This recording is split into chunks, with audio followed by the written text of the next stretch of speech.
전국에 계시는 재림 성도 여러분 안녕하십니까?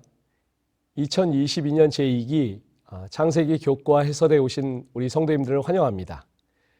오늘 저희가 함께 살펴볼 교과는 제8과 약속입니다.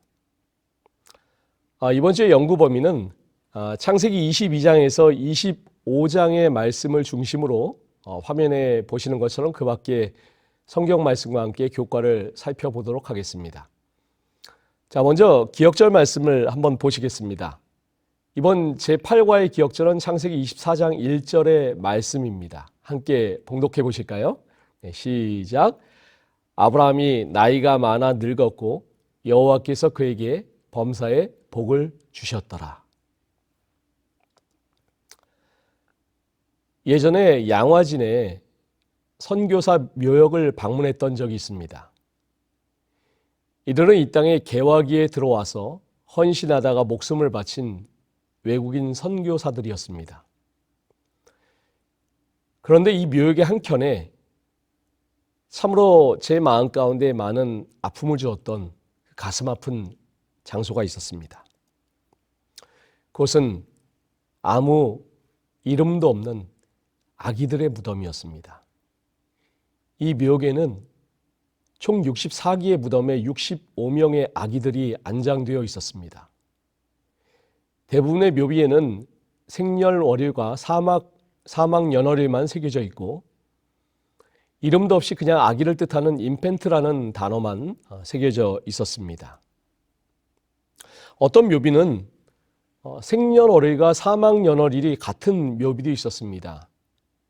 태어난 날 사망한 아기의 무덤이었죠. 복음을 전하기 위해서 이역 만리 낯선 땅에 왔지만은 하나님의 부름으로 사역을 하다가 사랑하는 아기를 잃은 이 선교사 부모들의 마음이 어떠했을까요? 하지만 이런 이들의 눈물 어린 수고와 헌신이 있었기 때문에 이 한국의 기독교가 꽃을 피우지 않았을까 하는 생각을 해보게 되었습니다. 때때로 어떤 인생은 이처럼 값비싸고 가슴 아픈 희생과 헌신을 해야 될 때도 있습니다. 그런 것을 결단해야 할 상황을 만날 수도 있습니다. 오늘 우리는 믿음의 조상 아브라함이 맞이한 그 결단의 순간을 다시 한번 살펴보고자 합니다. 자, 일요일 교과입니다. 모리아산입니다. 자, 먼저 일요일 교과의 질문을 한번 보시겠습니다. 창세기 22장 1절로 12절과 히브리서 11장 17절을 읽어보라. 이 시험의 의미는 무엇이었는가? 이 놀라운 사건을 통해 어떤 영적 교훈을 얻게 되었는가? 자, 이제 우리는 유명한 모리아산에서의 이삭의 희생 기사를 만나게 됩니다. 이 기사는 전체 아브라함 기사에서 절정을 이루고 있습니다. 우리가 잘 아는 성경의 사건이지만 이 시간 다시 한번 살펴보도록 하겠습니다. 창세기 22장 1절에 있는 말씀입니다. 그 이후에 하나님이 아브라함을 시험하시려고 그를 부르시되 아브라함아 하시니 그가 이르되 내가 여기 있나이다. 창세기 22장은 21장 이후에 17년이라는 세월이 지나서 시작됩니다. 이삭은 이제 20살의 청년이 되었습니다.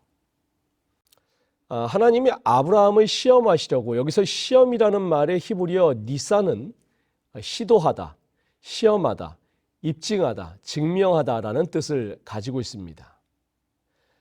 구약에서 자주 사용된 이 말은 원래 이 갑옷을 시험하다라는 말로 사용이 되었습니다. 이 갑옷의 방어력이 얼마나 좋은지 시험해 본다는 그런 말인 것입니다. 이 시험은 단순히 그를 유혹에 빠지게 하거나 신뢰의 여부를 알아보려고 하는 것 이상의 의미가 있습니다. 첫째는 내 마음이 어떠한 생각을 품고 있는지, 내가 하나님의 명령을 지킬 것인지 아닌지를 알아보시기 위함이었습니다. 그리고 두 번째의 궁극적인 목적은 내게 유익을 주고 너를 겸손케 하기 위함. 이것이 궁극적인 목적입니다. 이 유익은 하나님과 아브라함 사이에 언약이 맺어졌다는 사실에 기초합니다. 그러므로 이 시험의 목적은 이 언약을 더욱더 공고히 함으로써 하나님께서 아브라함의 가계에 축복을 주시기 위한 그런 것이었습니다. 교과책의 일요일 소지 중간 부분에도 여기에 대해서 이렇게 설명을 하고 있습니다. 성경에 나타난 시험, 니사는 두 가지 다른 개념을 포함한다. 먼저 시험은 심판의 개념을 나타내는데 이는 시험을 받는 자의 마음속에 어떤 생각이 있는지를 판단하기 위한 것이며 동시에 시험 받는 자를 위한 하나님의 은혜를 분명히 보여주는 것이기도 하다. 자, 여기 22장 2절 말씀을 보시겠습니다. 여호와께서 이르시되 내 아들 내 사랑하는 독자 이삭을 데리고 모리아 땅으로 가서 내가 네게 일러준 한 산 거기서 그를 번제로 드리라. 자, 여기 내 사랑하는 이라는 말은 아브라함이 아들 이삭에 대해서 갖는 그 애틋한 부성을 나타내 주는 그런 말입니다. 이러한 하나님의 명령은 하나님께 대한 순종과 아들에 대한 희망 사이에서 그를 번민케 합니다. 재림교회 성경 주석에서는 하나님은 부성애를 일으키고 곧 뒤따를 극심한 시험을 위해 아브라함을 준비시키고자 의도적인 반복을 사용하였다.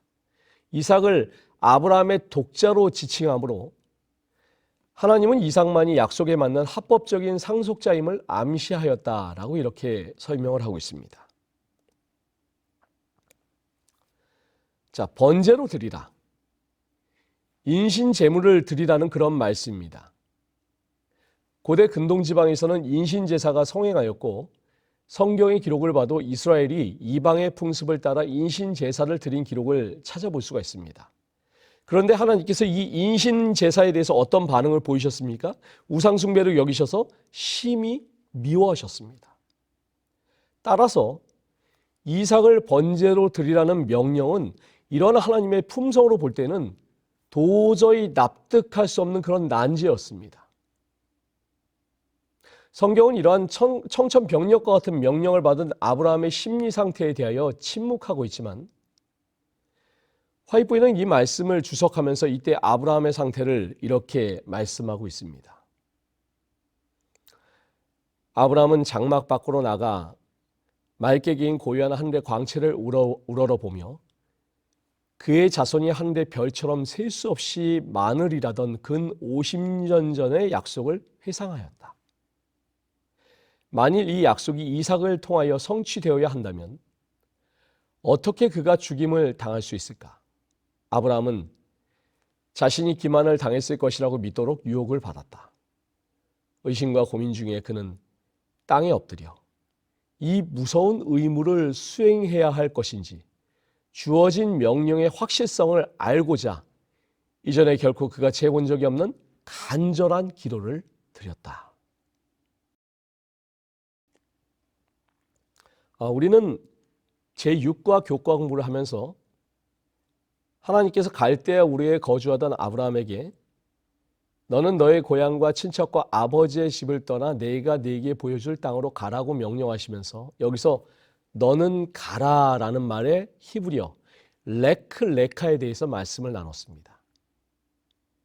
이 레클레카의 이 하나님의 명령의 성격을 살펴보면은 가라는 확실한 명령은 주셨지만은 어디로 가야 하는지에 대해서는 막연하게 말씀합니다. 다만 내가 네게 보여줄 땅으로 가라고 하시면서 믿음의 순종을 요청하시는 것을 볼 수가 있는데 이 레클레카의 두 번째 명령이 바로 창세기 22장에서 등장합니다. 모리아 땅으로 가라. 이 명령에서 이제 두 번째 레클레카가 등장하는데 이 명령도 마찬가지로 분명한 목적지를 밝히지 않으십니다. 우리가 흔히들 피상적으로 생각하는 게 모리아 산으로 가라는 명령으로 이해하지만 잘 읽어보시면 모리아 땅의 어떤 산입니다. 하나님께서는 내가 네게 지시하는 산으로 가서 번제를 아들에게 드리라고 명령하십니다. 너는 떠나라. 이 레클레카의 핵심적인 메시지는 무엇일까요? 그것은 단절입니다. 갈대아 우르에서 떠나라는 레클레카의 명령은 과거와의 단절을 의미하는 것입니다. 고향과 친척과 아비집을 떠나 하나님께서 명하신 곳으로 가는 것, 그것은 과거와의 단절이었고 세상과의 단절을 의미하는 그런 것이었습니다. 자, 그러면 두 번째 레클레카는 무엇과의 단절을 의미하는 것일까요? 내 아들, 내 사랑하는 독자 이삭. 이 이삭은 아브라함에게 어떤 의미였을까요? 이삭은 아브라함의 전부였고 아브라함의 미래였습니다. 그래서 이삭을 드리기 위해 떠나라는 레클레카는 미래와의 단절을 의미하는 것입니다. 아브라함의 모든 미래였던 이삭. 하나님께서 그 모든 기대와 소망을 다 포기하라고 말씀하십니다. 아브라함의 미래의 모든 소망은 이삭이 아니라 누구여야 되는 거예요? 오직 하나님이어야 하는 것입니다. 일요일 교과의 질문은 히브리서 11장 17절의 말씀을 참조해 보라고 이렇게 이야기합니다. 히브리서 11장 17절 말씀을 한번 보시겠습니다. 아브라함은 시험을 받을 때 믿음으로 이삭을 드렸으니 그는 약속을 받은 자로 돼 그 외아들을 드렸느니라. 사실 하나님의 이 명령은 부자지간의 애정 문제를 제외하더라도 하나님의 약속과 하나님의 명령 사이에 커다란 모순이 아닐 수가 없는 것입니다. 그리고 이 모든 것들이 아브라함을 갈등하지 않을 수 없게 만든 그런 것입니다. 그런데 이런 모순을 제거하는 것은 아브라함의 일이 아니라 하나님이 하셔야 되는 그런 문제였습니다. 자, 여기서 히브리서 11장 17절의 외아들의 헬라어 원어는 모노게네스입니다. 이삭은 아브라함의 독생자, 모노게였습니다. 사실 아브라함에게는 이삭 외에도 아들들이 더 있었죠. 이스마엘이 있었고 또 그두라를 통해 나온 6 아들들이 또 후에 더 있었습니다. 그러나 하나님의 약속을 받아 아들은 이삭뿐이었고 이런 의미에서 이삭은 유일한 아들이었습니다. 신약성경에서 이 모노게네스는 주로 하나님의 아버지, 독생자, 예수 그리스도에 사용되었습니다. 따라서 이삭은 하나님의 약속을 가진 예수 그리스도의 예표라고 할 수 있는 것입니다. 아브라함은 많은 사건들을 통해 하나님을 경험하면서 그분의 신실하심의 근거에서 믿음으로 자신의 이해를 초월할 수가 있었습니다. 그러므로 하나님은 약속보다 크신 분임을 그가 알 수 있었고 또한 가장 강력한 가족의 유대관계를 초월할 수 있다는 사실을 믿고 의지와 목적을 가지고 아들을 드리기로 결심합니다. 비록 인간적인 고민과 갈등이 발생할 수밖에 없는 그런 상황이었지만 아브라함은 자발적인 순종의 믿음으로 하나님께 나아가는 것입니다. 자, 월요일 교과입니다. 하나님께서 친히 준비하시리라. 월요일 교과의 질문을 한번 보실까요? 창세기 22장 8절, 14절, 18절을 읽어보라. 하나님께서는 친히 준비하시리라는 약속을 어떻게 성취하셨는가? 또한 무엇이 제공되었는가? 자, 8절 말씀을 먼저 좀 보시겠습니다. 아브라함이 이르되 내 아들아 번제할 어린 양은 하나님이 자기를 위하여 친히 준비하시리라 하고, 자, 이 말씀 가운데 하나님이 자기를 위하여 친히 준비하시리라는 말의 히브리어 원어는 엘로힘 이르의 로라는 말인데 직역하면 하나님께서 그를 위해서 보실 것이다, 또한 선택하실 것이다 라는 그런 말씀입니다. 준비하시리라 라는 말의 히브리어는 이르에인데 이는 그가 보실 것이다 또는 그가 선택하실 것이다 라는 그런 의미를 가지고 있는 것입니다. 교과의 저자는 이 단어에 대해서 이렇게 설명을 하고 있습니다. 자, 그런데 히브리어 동사 형태에 따르면 이 대답은 하나님이 자기 자신을 어린 양으로 준비하시리라 라는 의미일 수 있다. 준비하시리라, 이르의 로라는 동사가 자신을 바치다 라는 뜻으로 사용될 수 있다는 것이다. 그러므로 우리는 여기에서 하나님께서 친히 고통당하심으로 우리의 죄값을 지불하시는 구원의 계획의 본질을 발견하게 된다. 자, 14절 말씀을 함께 보시겠습니다. 아브라함이 그 땅 이름을 여호와 이레라 하였으므로 오늘날까지 사람들이 이르기를 여호와의 산에서 준비되리라 하더라. 자, 8절 말씀에서 그가 준비하실 것이다 라는 말로 이르의 로가 사용되었는데 이제 14절에서 다시 이 말이 등장합니다. 여호와의 산에서 준비되리라 라는 말로 여호와 이레가 등장합니다. 우리말 성경에서는 여호와 이레라고 썼지만은 히브리어 원어로는 여호와 이르에, 이르에로 할 때 그 이르에입니다. 8절과 14절에서 이렇게 등장하는 이르에는 굉장히 깊은 의미를 가지고 있는 그런 말입니다. 여러 가지 의미를 가지고 있지만 가장 중요하게 담고 있는 의미는 보다라는 그런 뜻입니다. 따라서 여호와 이르에, 여호와 이레는 여호와께서 보신다라는 그런 말입니다. 여호와 이레는 아브라함이 이삭을 바치려고 했던 모리아산에 장차 하나님의 성전이 세워진다는 점에서 의미심장합니다. 또한 먼 훗날 예수 그리스도께서 골고다 언덕에서 십자가에 못 박히신 바로 그 장소라는 점도 깊은 의미가 있는 것입니다. 8절에서 하나님이 준비하시리라고 아브라함이 말할 때 그는 하나님이 준비하신 수양을 보지 못했습니다. 이르에 보지 못했습니다. 하지만 하나님께서는 그 수양을 준비하여 두셨습니다. 그래서 그곳 이름을 여호와 이르에, 여호와 이레가 되었는데 하나님께서는 그곳에서 훗날 이스라엘 백성들이 제사를 드리는 모습을 바라보셨습니다. 그리고 먼 훗날 당신의 독생자 예수 그리스도가 바로 그곳에서 십자가에 달려 돌아가실 것을 보셨습니다. 결국 하나님께서 아브라함에게 독생자를 드리라고 명령하신 그곳은 하나님께서 독생자를 드리시기 위해서 준비하신 곳이었고 하나님은 이르에 그것을 바라보고 계셨던 그런 것입니다. 자, 여기 요한복음 질문해 보시면은 요한복음 1장 1절로 3절과 로마서 5장 6절로 8절을 읽어보라. 이 성경절들이 모리아산에서 있었던 희생을 통해 예표된 바 십자가에서 어떤 일이 벌어졌는지를 이해하는 데 어떤 도움을 주는가? 하나님은 아브라함이 이삭을 얼마나 사랑하는지를 알고 계셨습니다. 그래서 단순히 이삭을 바치라고 하지 않고 내가 사랑하는 외아들 독생자 이삭을 바치라고 하신 것입니다. 이 명령은 제가 이 말씀을 볼 때에 성경의 한 말씀이 떠올랐습니다. 요한복음 3장 16절 말씀입니다. 하나님이 세상을 이처럼 사랑하사 독생자를 주셨으니 이는 그를 믿는 자마다 멸망치 않고 영생을 얻게 하려 하심이라.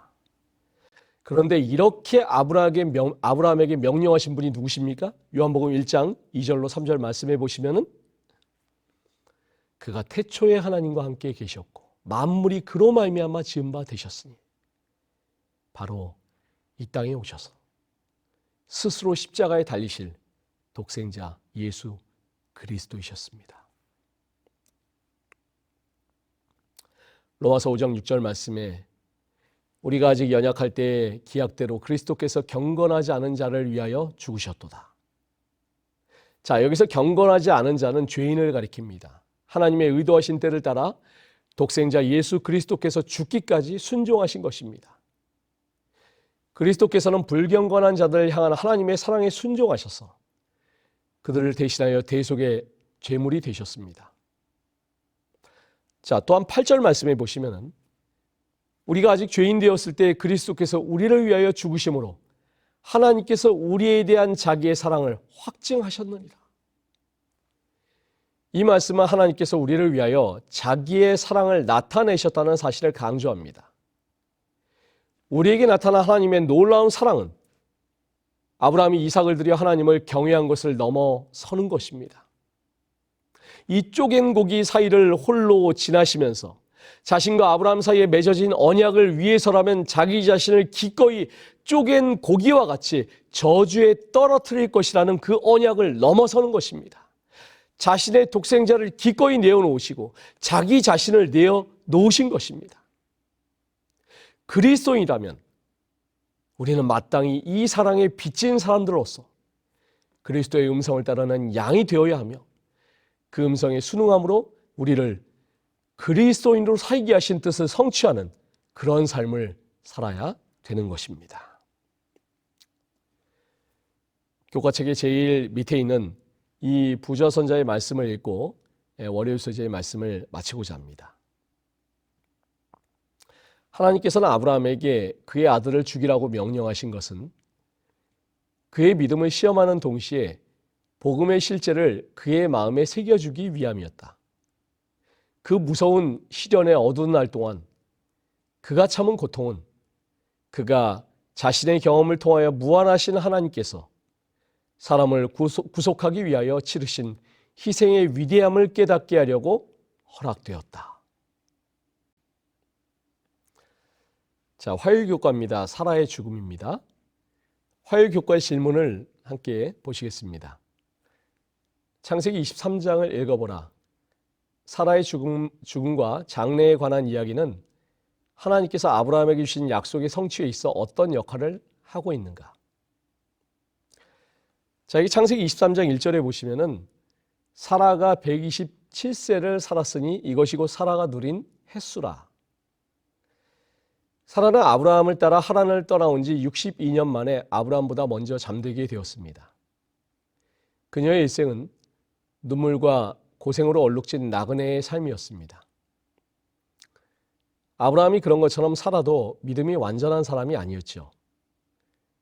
그러나 아브라함이 그랬던 것처럼 사라도 이런저런 사건을 겪으면서 신앙이 성숙해져 갔고 하나님의 부르심에 순종하는 생애를 살았습니다.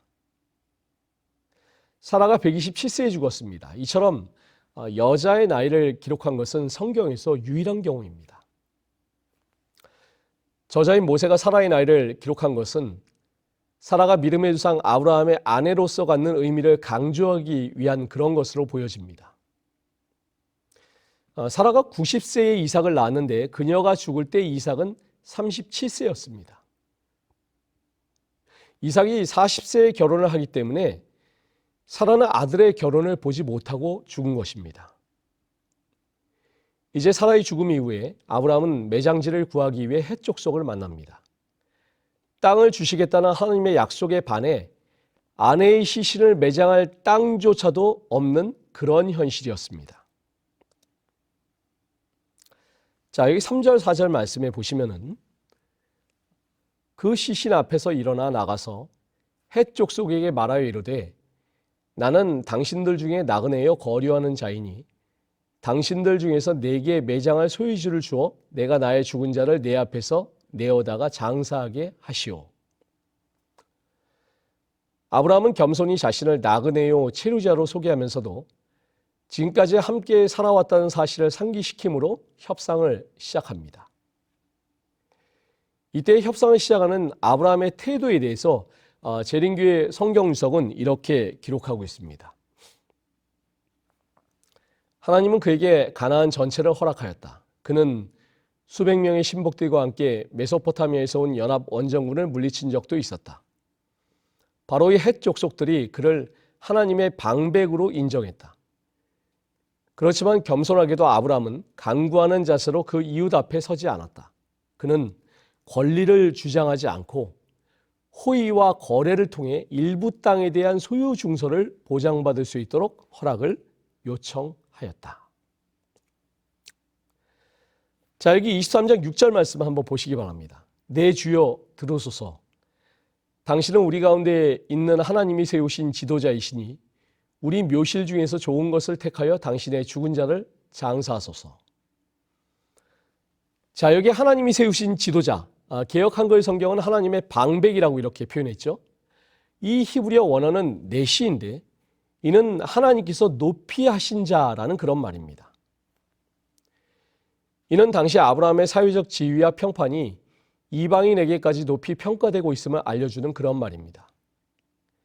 아브라함의 요청에 헷 족속은 매우 정중하게 경의를 표하면서 동의를 합니다. 아브라함은 헷 족속에게 존경을 받으면서 살아왔음을 알 수가 있습니다. 이것이 그들이 아브라함의 요청을 수락한 이유였습니다. 자, 이 9절 말씀에 보시면은 그가 그의 발머리에 있는 그의 막벨라 굴을 내게 주도록 하되 충분한 대가를 받고 그 굴을 내게 주어 당신들 중에서 매장할 소유주가 되게 하기를 원하노라. 자, 그래서 아브라함이 에브론의 소유 중에서 변두리에 있던 이 막벨라굴을 요청합니다. 막벨라는 동굴의 이름이라기보다는 동굴이 있는 그 땅의 이름이었습니다. 이 땅을 사되 애누리하지 않고 최고의 땅값을 치르고자 하였습니다. 에브론이 성문에 앉아 모든 사람이 듣는 데서 막벨라 굴뿐만 아니라 그 굴이 있는 밭 전체를 아브라함에게 주겠다고 말합니다. 그러나 아브라함은 사람들 앞에서 은 400세겔을 달아 에브론에게 주고 삽니다. 그러자 헷사람들이 그 밭을 아브라함의 소유로 인정을 합니다. 자, 여기 17절, 18절 말씀에 보시면은 막벨라에 있는 에브론의 밭과 그 안에 있는 굴은 아브라함의 소유가 되었습니다. 이 거래 과정이 법적 거래를 보증하는 성의 장로들 앞에서 이루어졌으므로 그 땅은 이제 분명히 아브라함의 소유가 되었습니다. 비싼 대가를 치르고서라도 죽은 아내 사라의 매장지로 땅을 구입한 것은 이 아브라함에게는 매우 중요한 그런 일이었습니다. 보통 고대인들이 죽은 이들을 장사 지내는 곳은 그들의 고향이었습니다. 자, 그러면 사라의 매장지는 가나안 땅 막벨라 굴이 아니라 어디가 되어야 돼요? 갈대아 우르가 되어야 됩니다. 그럼에도 불구하고 아브라함은 비싼 대가를 치르면서 이 에브론의 땅을 산 것은 가나안이 아브라함과 그의 자손들에게 주어진 약속의 땅이었기 때문이었습니다. 실제로 후일에 아브라함도 또한 이삭도 야곱도 이 막벨라 굴에 장사되었습니다. 자, 화일교과에서 제가 주목해 보는 것은 아브라함이 가나안에서 최초로 소유한 땅의 목적이 무엇이었는가 하는 것입니다. 그 땅은 매장을 위한 땅이었습니다. 가나안에 대한 약속을 받은 아브라함이 가나안에서 실제로 확보한 것은 묘지와 거기에 속한 땅뿐이었습니다. 아까 살펴본 4절 말씀에서 아브라함이 헷 족속에게 자신을 누구라고 소개합니까? 나그네요? 거류하는 자로 자신을 소개합니다. 보좌선지자 169페이지에서는 여기에 대해서 이렇게 말씀하고 있습니다. 하나님께서 당신의 백성들에게 약속하신 유업은 이 세상에 있는 유업이 아니다. 아브라함은 지상에서 발붙일 만큼도 땅을 얻지 못하였다. 그는 막대한 물질을 가지고 그 물질을 어떻게 썼다고요? 하나님의 영광과 이웃 사람들의 행복을 위하여 썼다. 그러나 그는 이 세상을 그의 집으로 생각하지 않았다. 아브라함이 그의 죽은 자를 위하여 매장지를 필요로 하였을 때 그는 그것을 가나안 사람들에게서 사야 하였다. 약속의 땅에서 그의 유일한 소유는 막벨라 굴 속 바위를 잘라낸 무덤뿐이었다. 저는 부자선지자에서 이 말씀을 읽으면서 참으로 큰 감동을 받습니다. 아브라함은 그가 산 이 땅이 후일에 그의 후손들을 통해 가나안 땅 전체를 소유하게 될 것, 겨우 그 정도만 바라본 것이 아니라는 사실입니다. 여호와 이레의 하나님은 아브라함에게 더 멀리 더 큰 것을 보도록 준비하여 주셨습니다.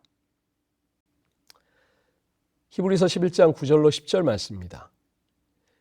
믿음으로 저가 외방에 있는 것 같이 약속하신 땅에 우거하여 동일한 약속을 유업으로 함께 받은 이삭과 야곱으로 더불어 장막에 거하였으니 이는 하나님의 경영하시고 지으실 터가 있는 성을 바랐음이니라. 하나님께서는 아브라함에게 보여주셨는데 그것은 이 좁은 가나안 땅에 국한되지 않았습니다. 하나님은 이 지구 전체를 유업으로 주실 것을 보여주셨고 그는 이 소망으로 만족했다고 화이부인이 말씀합니다.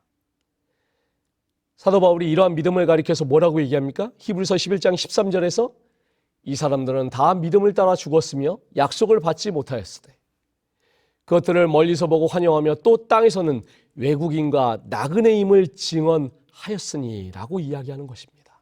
그렇습니다.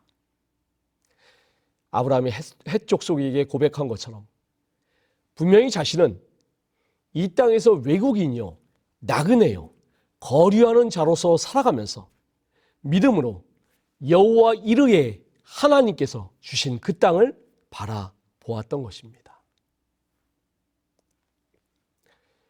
우리는 화요일교과 창세기 23장을 통하여 결론적으로 어떤 교훈을 우리의 마음에 새길 수가 있을까요? 이 화이부인의 말씀이 그 결론이 되었으면 합니다. 더 나은 본향, 곧 하늘에 있는 것을 얻으려면 우리는 이 세상에서 외국인과 나그네처럼 살아야 한다. 아브라함의 자손은 아브라함이 고대한 하나님의 경영하시고 지으실 성을 얻으려고 애쓸 것이다. 네, 수요일 교과입니다. 이삭을 위한 아내. 먼저 수요일 교과의 질문을 보시겠습니다. 창세기 24장을 읽어보라. 아브라함이 자기 아들이 가나안 족속의 여인과 혼인하지 않기를 원했던 이유는 무엇인가? 아브라함이 나이가 많아 늙었고 여호와께서 그에게 범사의 복을 주셨더라는 창세기 24장 1절의 말씀은 아브라함에게 있어서 인생의 종점이 가까웠음을 보여주고 있습니다. 아브라함은 자기 인생을 정리할 시점이 가까운 것을 알고 이제 이삭에게 인생의 바톤을 넘겨주고자 합니다. 하나님께서 아브라함에게 주신 약속은 땅과 자손에 관한 것이었습니다. 그 약속이 이루어졌는데 문제는 완전체가 아니라는 사실입니다. 이삭 한 사람, 땅은 작은 막벨라굴, 이것이 약속의 시작입니다. 하나님께서 약속하시는 하늘의 별처럼 바다의 모래처럼 자손이 많아지려면 어떻게 해야 돼요? 며느리를 잘 봐야 됩니다. 아브라함은 이 중대한 문제를 지난 생애 동안 가장 가까이에서 모든 행사를 경영한 엘리에셀이 믿음직하여 그에게 이삭의 아내를 선택해오라는 마지막 당부를 합니다. 아브라함은 구체적으로 누구를 선택하여 지목한 것도 아니고 이처럼 중차대한 이삭의 신부감을 구하는 문제를 막연하게 엘리에셀에게 당부한다는 것은 사실 쉽게 이해가 되지 않는 그런 일입니다. 그러나 아브라함은 이삭을 세상에 허락하신 하나님께서 가장 확실하게 이삭의 배필을 구해 주실 것을 믿고 있었기에 그렇게 당부할 수가 있었습니다.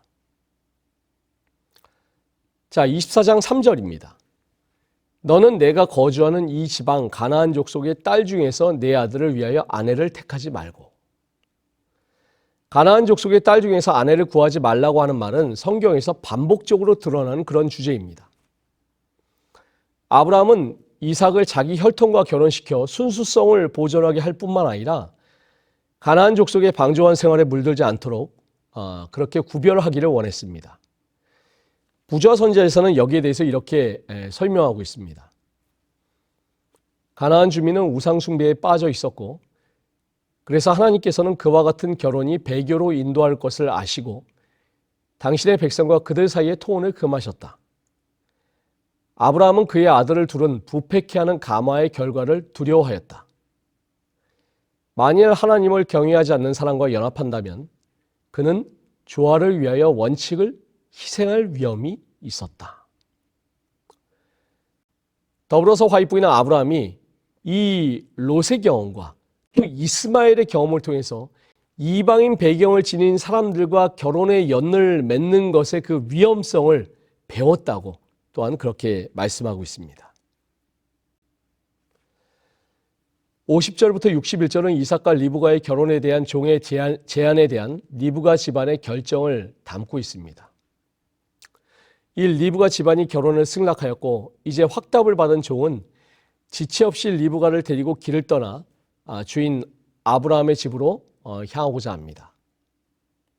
자, 이 24장 51절에 보시면은 리브가가 당신 앞에 있으니 데리고 가서 여호와의 명령대로 그를 당신의 주인의 아들의 아내가 되게 하라. 여호와의 명령대로라는 말은 리브가의 집안이 이 혼사를 단순히 아브라함의 요청이나 바람이 아니라 하나님의 뜻대로 이루어진 것이라고 여겼음을 보여주는 것입니다. 라반을 비롯한 리브가 집안은 예의상 승낙한 것이 아니라 신앙으로 응답한 것입니다. 자, 24장 57절 58절에 보시면은 그들이 이르되 우리가 소녀를 불러 그에게 물으리라 하고 리브가를 불러 그에게 이르되 내가 이 사람들과 함께 가려느냐. 그가 대답하되 가겠나이다. 자, 여기 57절 58절에 보시면은 아브라함의 종이 리브가를 만난 그 다음날 돌아가겠다고 합니다. 리브가의 가족들이 리브가를 불러서 이 사람들과 함께 가겠느냐라고 물어보는데 거기에 대한 리브가의 대답은 가겠나이다. 주저하지 아니하고 결단합니다. 이것은 믿음의 결단입니다. 남편 될 사람의 얼굴 한번 보지 못하고 자기의 결혼을 결정한다는 것은 매우 힘든 일이었지만 리브가는 곁에 서서 아브라함의 종이 하는 모든 이야기를 들었을 때 이 일이 하나님께로 말미암았고 또 이삭이 믿음의 사람인 것을 알 수 있었습니다. 따라서 하나님의 인도하심에 자신을 내어 맡기기로 그녀가 결정한 것입니다. 재림교회 성경 속에서는 리브가의 결정에 대해서 이렇게 설명하고 있습니다. 엘리에셀의 강건과 리브가를 향한 친족들의 배려가 상충되므로 라반은 결정을 리브가에게 맡기기로 했다.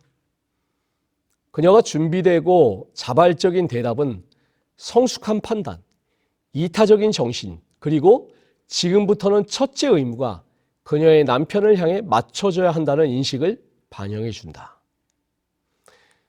교과책 하단부에서도 하나님께서는 리브가에게 자유로운 선택을 위한 의지를 주셨다고 이야기합니다. 한번 보실까요? 하지만 아브라함은 여자가 하나님의 부르심에 응답하지 않을 가능성 또한 열어둔다. 하나님은 전능하신 분이시지만 사람에게 순종을 강요하지 않으신다. 하나님의 계획은 리브가가 엘리에셀을 따라오는 것이었지만 그녀에게는 선택의 자유가 있었다. 믿음으로 고향을 떠나려는 리브가의 모습에서 우리는 그 옛날 아브라함의 모습을 발견합니다. 리브가가 고향을 떠나 이삭에게 가겠다는 것은 새로운 삶을 향한 결연한 의지의 표현인 것입니다. 그녀는 이 모든 과정에 하나님의 섭리하에 있음을 믿음으로 바라보았던 것입니다. 리브가처럼 우리도 삶의 중요한 선택을 앞에 두고 하나님의 뜻을 알고 그 뜻에 합당한 결단을 내릴 수 있게 되기를 간절히 바랍니다. 목요일 교과입니다. 아브라함을 위한 아내. 목요일 교과의 질문을 보시겠습니다. 창세기 24장 67절로 25장 8절을 읽어보라. 아브라함의 인생에서 이 마지막 사건들의 의미는 무엇인가? 자, 창세기 25장 1절은 아브라함이 후처를 맞이하였으니 그의 이름은 그두라라. 25장은 아브라함이 후처로 그두라를 맞이하는 것으로 시작합니다. 아브라함은 137세에 사라와 사별합니다. 그리고 3년 후, 그러니까 아브라함이 140세 때에 이삭이 결혼합니다. 그리고 그 후에 그두라를 후처로 맞이하니 이때는 140세 이후인 것입니다. 어떤 신학자들은 아브라함이 그두라를 후처로 맞이한 것은 사라가 죽기 전이라고 주장을 하기도 하지만 문맥의 흐름을 볼 때 사라의 죽음 이후에 후처를 맞이한 것이 더 적절해 보입니다. 그두라의 출신과 가족에 대해서는 알려진 것이 전혀 없습니다. 확실한 것은 후처라고 하여서 언약의 자손을 낳은 합법적인 아내 사라와 구별한 것입니다.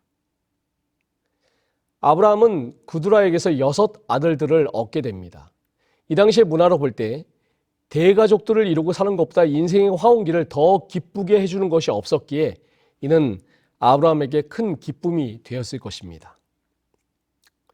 자, 이 5절로 6절 말씀에 보시면은 아브라함이 이삭에게 자기의 모든 소유를 주었고 자기 서자들에게도 재산을 주어 자기 생전에 그들로 하여금 자기 아들 이삭을 떠나 동방 곧 동쪽 땅으로 가게 하였더라. 고대 근동에선 죽기 전에 아들들에게 재산을 나누어 주는 것이 관례였습니다. 아브라함은 이삭에게 자기의 유산을 모두 물려주었으며 이 첩의 아들들에게도 재산의 일부를 나누어 주었습니다. 이러한 재산 분배는 이삭이 유일한 상속자임을 나타냅니다. 아브라함은 자기의 합법적인 상속자이자 언약의 후손인 이삭에게 모든 소유를 물려주고 가나안 땅을 향한 약속과 언약의 상속권까지도 물려주었습니다. 재림교회 성경석은 아브라함의 상속에 대해서 이렇게 설명하고 있습니다. 아브라함의 막대한 부와 수백 명의 종들에 비추어 볼 때 그는 이삭의 유산을 크게 축내지 않고도 자기의 7 아들 각각에게 수많은 종들과 그의 우양에 얼마만큼씩을 줄 수 있는 처지에 있었다. 아마 아들들은 각각 인생의 훌륭한 출발을 하기에 충분한 양을 받았을 것이다. 자신이 살아있는 동안에 다른 아들들을 동방으로 보낸 것은 그의 사후에 예상되는 분쟁, 특히 가나안 땅에 대한 이삭의 권리와 관계된 분쟁을 예방하기 위한 그런 조치였다. 여기 25장 7절과 8절의 말씀은 아브라함의 죽음에 대해서 이야기하고 있습니다. 아브라함이 175세에 죽었는데 이때는 그가 약속의 땅 가나안에 온 지 100년이 되는 해였습니다. 또한 약속의 아들 이삭이 태어난 지 75년이 되었고 사랑하는 아내 사라가 죽은 지 38년이 되는 해였습니다.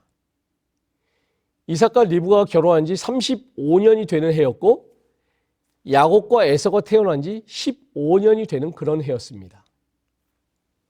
자기 열조에게로 돌아가매 아브라함의 시초는 가족 무덤에 함께 안장되었습니다. 자, 그런데 제가 이 말씀을 곰곰이 생각해 보다 보니까 자기 열조에게로 돌아가매 그런데 막벨라굴에 아브라함 이전에 안장된 사람은 누구밖에 없어요? 사라 외에는 없습니다. 그런데 성경은 자기 열조에게로 돌아가매라고 기록을 합니다. 따라서 이 표현은 아브라함의 조상들이 묻힌 무덤에 함께 안장되었다는 그런 말이 아니라 창세기 15장에서 하나님과 아브라함이 언약을 맺을 때 하나님께서 아브라함에게 하셨던 그 말씀을 생각나게 하는 것입니다. 너는 장수하다가 평안히 조상에게로 돌아가 장사될 것이요. 이는 아브라함 이전의 믿음의 선조들이 그 부활의 소망을 가지고 잠들었듯이 아브라함도 동일한 부활의 소망을 가지고 함께 잠들었음을 의미한다고 볼 수가 있는 것입니다. 아브라함의 사후에 이삭과 이스마엘의 사이가 어떠했을까요? 자, 이 25장 9절 말씀해 보시면은 그의 아들들인 이삭과 이스마엘이 그를 막벨라굴에 장사했으니 이삭과 이스마엘이 화해하고 함께 아버지의 장례를 치릅니다. 아브라함의 말년에는 이렇게 복이 가득합니다. 아브라함의 인생에서 가장 큰 괴로움이었던 가족사의 갈등이 여기에서 해결이 됩니다. 오늘날 중동 지방에서 벌어지는 이스라엘과 중동의 갈등이 그들의 조상 이삭과 이스마엘이 이렇게 아버지의 죽음 앞에서 함께 장례를 치르는 것처럼 이렇게 갈등을 회복한다면 참 얼마나 좋을까요? 자, 이제 마지막으로 금요일 교과 더 깊은 연구를 위해입니다. 금요일 더 깊은 연구를 위해서는 교회 직원 상권에 나오는 말씀을 다시 한번 오늘 교과의 결론으로 살펴보기를 원합니다. 자, 이 교회 직원 상권에 있는 말씀을 함께 보시겠습니다. 이삭은 세상 죄를 위해 희생제물로 드려진 하나님의 아들의 모형이었다. 하나님께서는 인류를 구원하는 복음을 아브라함에게 알려주기 원하셨다. 그러기 위해서 또한 그의 믿음을 시험함과 동시에 이 진리를 그에게 있어서 실제적인 것이 되도록 하기 위하여 그분은 그의 사랑하는 아들 이삭을 드리라고 요구하셨다.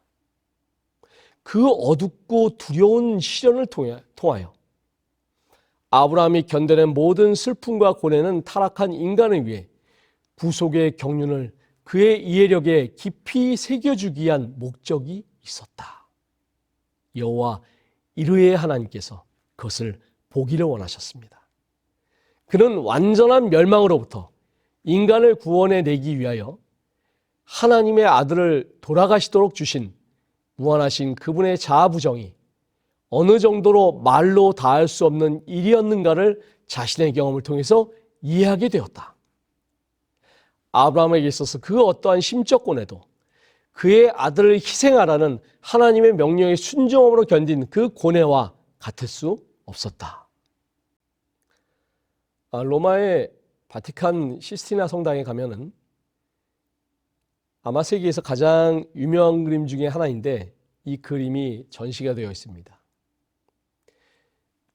그런데 이 그림은 일반적으로 똑바로 서서 볼 수 있는 그림이 아니라 고개를 완전히 뒤로 제치고 봐야지 볼 수 있는 그림입니다.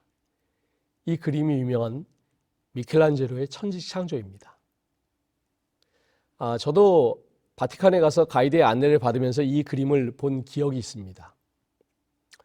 그때는 이게 그 유명한 그림이구나 정도로만 생각을 했는데 나중에 이 그림에 대한 그 책을 읽으면서 생각을 좀 달리하게 되었습니다. 어느 미술관 관장이 과거에 학생들을 가르칠 때 학생들에게 교실 바닥에 눕게 하고 책상 밑바닥을 천정처럼 해서 종이를 붙이게 한 다음에 누워서 그림을 그리게 했습니다.